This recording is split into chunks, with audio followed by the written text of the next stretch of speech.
If you could introduce your company quickly, shortly, and yourself, please. Hello, this is Prashant Bora from Bora Group of Companies. We are mainly based in India, and we have operations in China as well as Dubai. We have a full-fledged setup in both those countries as well.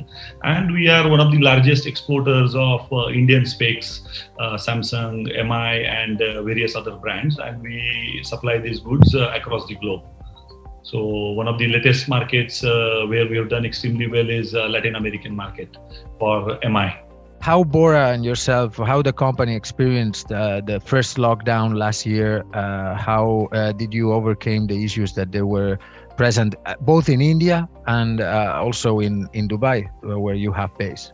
The first lockdown was quite severe in India, and we were not really even allowed to move out. The business came to standstill, and there was a huge impact on the business in Dubai as well. So certainly it was a bad time for I think almost all the companies, and we also suffered a lot as far as the business is concerned. But things started easing up in the month of June, I would say. June, July onwards, the business has started coming back to track. But more or less, I will say in the month of November and December, we did extremely well when it comes to Indian specs. How the disruptions on the supply chain affected you? How did you overcome the problems? We always firmly believe that every obstacle brings you an opportunity. We call it as a OO theory in our company. OO, every obstacle will bring you some sort of opportunity.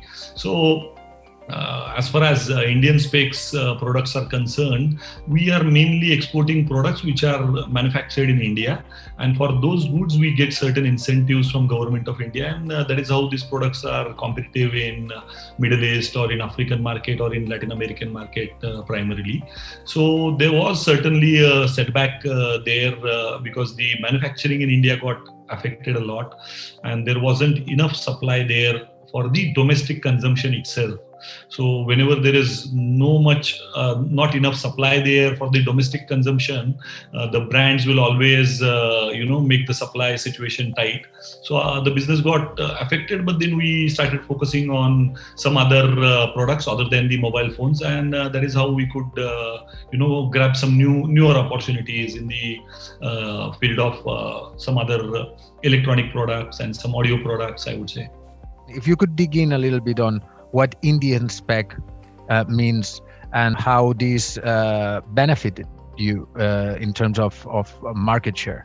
These products, government has started promoting the exports, and they are giving certain incentives in the form of duty drawback and some other export-linked incentive scheme, and that is how the business of these goods have gone up. But of course, the supply side disruption was huge in the month of June, July, and August.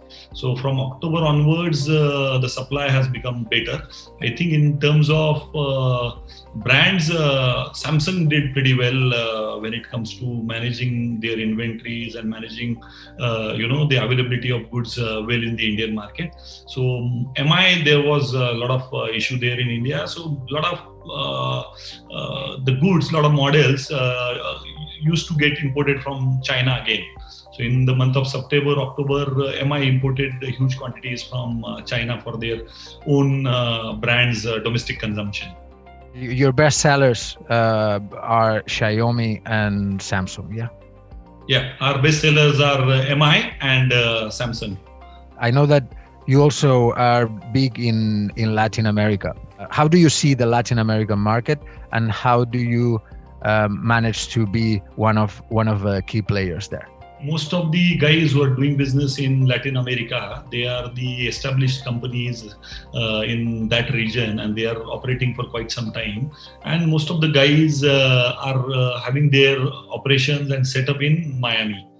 So what we are doing primarily is we are not really trying to get to the ultimate buyer in that region. So we are mainly supplying to the companies in Miami. These are the guys who live in, Paraguay or Brazil or Mexico or some other Lebanese guys. They are operating in that market for almost 5 years, 8 years, 10 years, or even more.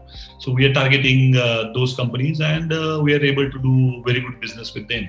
So in last 2 months, average, we have done more than $6-7 million in that particular region. What's the growth that you've seen in 2020 in Latin America?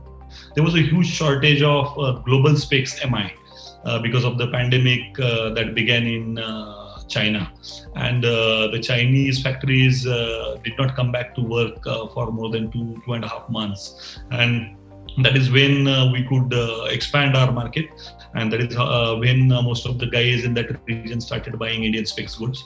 And then recently, again, because of the severe chipset shortage, there is a shortage of MI global.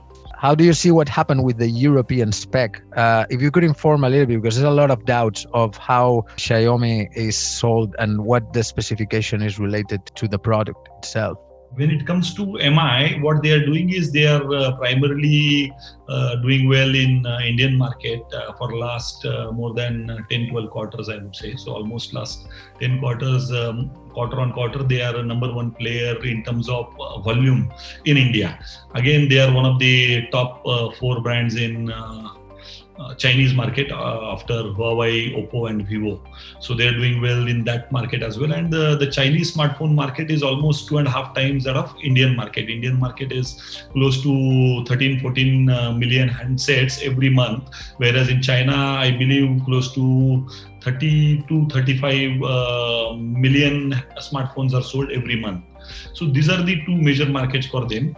And what they have done is to expand their business in Europe. They have come up with the idea of selling Euro specs. So Euro specs at times is also called as global, Xiaomi Global.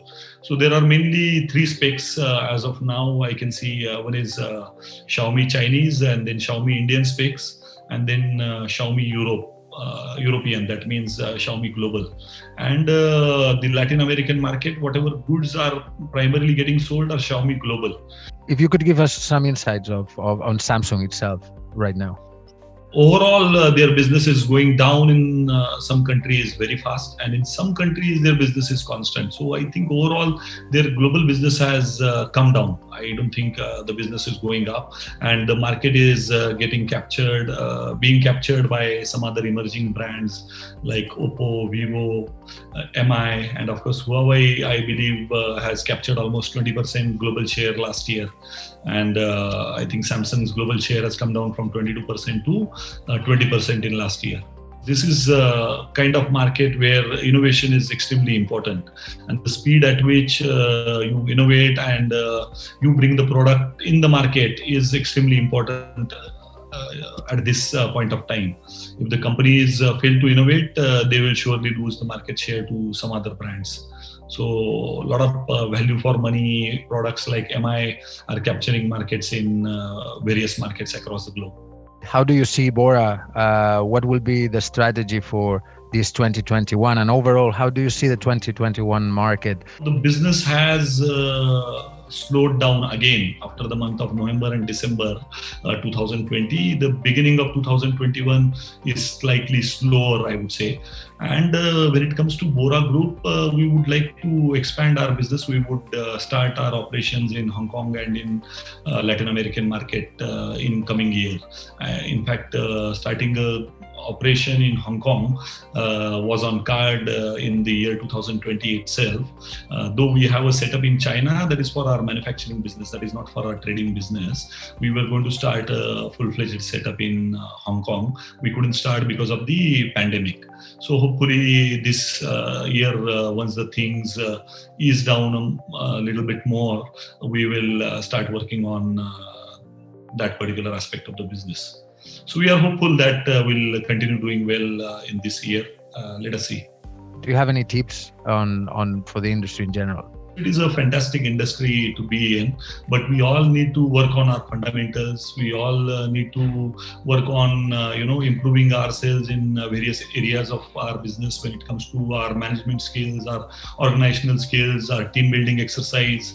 And this business primarily looks like a, hugely people-driven business. So the bigger challenge for all the entrepreneurs like me would be to, figure out how to convert this business from people-driven industry to technology-driven industry, because the dependence on people is too high in this particular industry. So all the businessmen or all the entrepreneurs across the world who are doing trading, especially, not the distribution, the distribution has different challenges and the trading business has totally different challenges, I would say.